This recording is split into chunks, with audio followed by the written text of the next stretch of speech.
دیکھیے شب برات آ رہی ہے اللہ کے فضل سے، پھر اس کے فوراً بعد رمضان بھی آئے گا چند دنوں۔ اب کیا وقت ہے اس رحمت میں داخل ہونے سے پہلے ہم ذرا اپنی پچھلی کوتاہیاں چن لیں،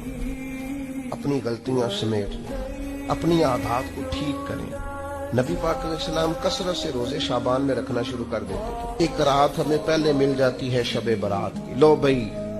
اسی پہ رج کے استغفار کر لو، معافی لے لو نا شب برات پہ، اور پھر رمضان سارا تم خیر سمیٹتے رہنا،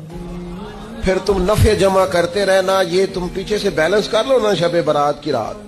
اور جو رمضان آئے گا پھر وہ سارا خیر کٹھی کریں گے، خیر سمیٹیں گے، نیکیاں جمع کریں گے، اپنے لیے سامان کریں گے۔ میرے بھائی اپنی زندگی میں ہم سے جو کمیاں رہ گئی، پتہ اللہ تعالیٰ نے توبہ کا دروازہ ہر وقت کھلا رکھا ہے، اور فرمایا لا تقنطوا من رحمت اللہ، تم نے مایوس نہیں ہونا، ان اللہ یغفر الذنوب جمیعا، اللہ تمہارے سارے گناہ معاف کر دے۔